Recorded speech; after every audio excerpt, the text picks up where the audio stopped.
Hello guys, the quality of my camera is kind of booty. So anyways, today I'm gonna do a very random video where, let me explain. A lot of people, including my little brother and a boy in my school, they have asked me, Oh, can you teach me how to draw creatures and monsters like you do?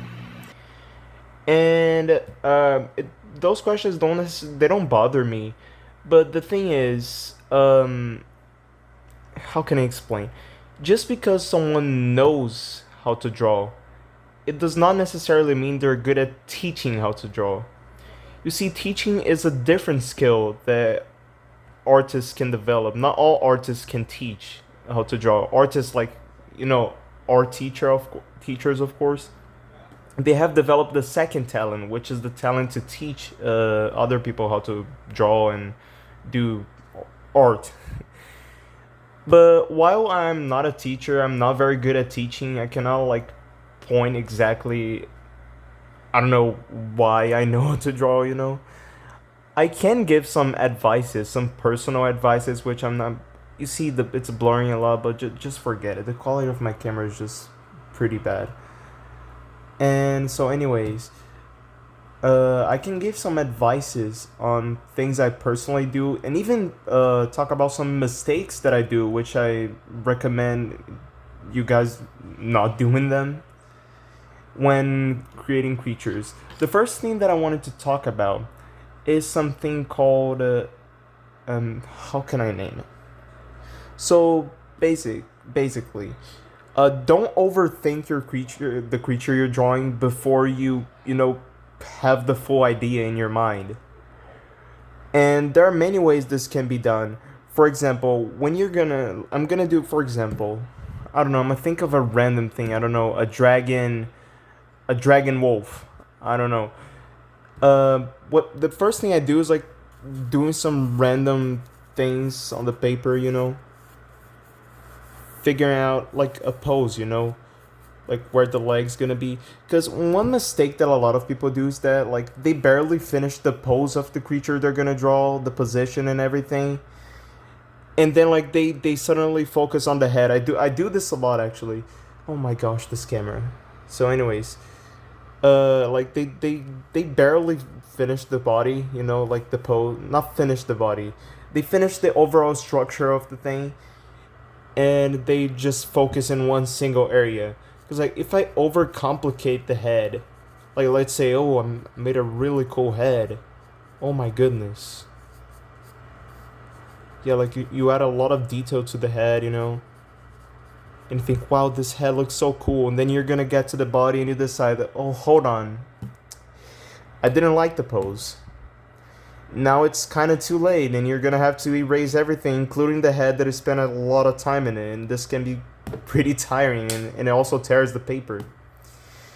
So I basically recommend, don't overthink everything. Just like figure out the pose first. Like experiment with different positions, like pressing the tip of the pencil very lightly on the paper. And I guess this advice also works for digital artists, even though it's much easier to erase things as a digital artist. But anyways, just figure out the pose of the creature that you're gonna draw, and don't focus in a single area before you know like 99% of how the overall structure is gonna be. Now I'm gonna give another advice that I guess kinda could be considered the same thing, but not necessarily. A lot of people, especially young artists, I used to do that when I was young. You don't sketch the things. Also, I may be wrong, but I remember as a kid, I used to see like overly complicated sketches, and I get those things are kind of boring. Like I remember seeing tutorials on, ooh, how to draw a horse, and then they do like a perfect circle, then another perfect circle, then they do this. Like you don't need to do that. Like you see, I didn't do it. I just do like a bunch of like things that look like a random blob of mess. But then like you realize that I'm figuring out like some simple musculature and like positions and limbs and all of that. So you don't need to necessarily do this overly complicated geometric perfect thing that I used to do as a kid, but it is important that you figure out the overall structure and don't just start the drawing as if you're like finishing it.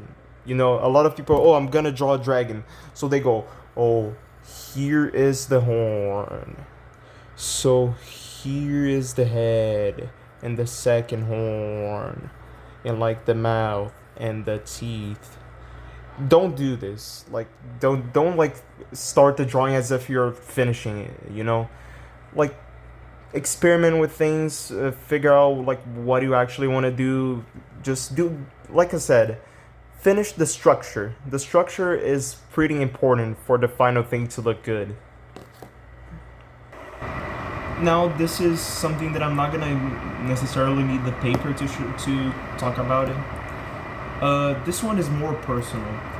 Uh, a classic way to design fictional creatures is to do chimeras. Chimeras, from as far as I know, are hybrids, like mixing animals. And I like chimeras, but I also don't like chimeras. So I'm pretty sure I'm not going to be able to finish this part today because I'm pretty sure we're going to sleep now. But so chimeras involve, for example, let's think of a mix between, I don't know, I'm not going to do a wolf and a dragon again. Let's do a cow and a lizard, like a bull lizard. Don't just, I don't know, make a lizard body and give it a cow head. Like, when you're gonna mix two creatures, this is a personal taste. Don't do like the classic chimera, it's the creature of the same name that we see in Greek mythology, which I'm sorry, has a very crappy design in my opinion. Don't just make a mess of Frankenstein, where like, okay, the tail is a snake, but like the body is a lion, and you don't see the transition between the fur of the lion to the snake skin with the scales. It's like a Frankenstein. It's like they stitched a bunch of animal parts together. Don't do this. I mean, you can. I mean, it kind of works for horror, I guess. But when you're gonna design a cool creature, in my opinion, it doesn't work that much for me.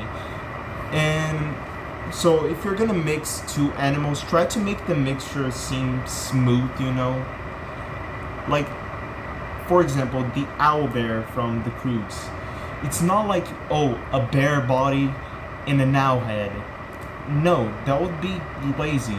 They basically figure out a way to mix the anatomy of the two animals in a smooth way, and then it just looks natural, you know? My final advice, which I'm not sure, I mean, it kind of is an advice, but it isn't specifically for creature designers, but for artists in general. So, in my opinion, I feel like the word talent is used a little wrong sometimes. What I mean by that, I do believe that talent exists, like someone can be born with a talent. But talent doesn't mean like, oh, John was born with the talent to sculpt perfectly realistic busts. No, you're not born with that. Like, that doesn't work. What I believe you're born with is the will to continue and the interest in continuing. Because a lot of people fail to be artists because I'm not necessarily talking about like financial things, because I kind of understand it can be kind of hard to gain money with your art, but I'm talking about like learning how to draw, like developing the ability. A lot of artists just give up and fail because they don't have the will to continue, you know. They feel hopeless and just at some point they even lose the interest, you know, and that's okay. You don't have to be an artist if you don't want to.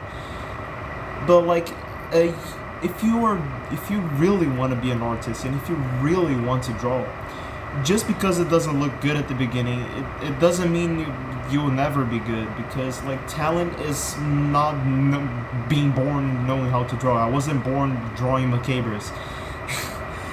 The talent is the natural intention to continue, like the will and everything. I don't know. It's you guys probably noticed kind of hard for me to choose words because I'm not a walking dictionary.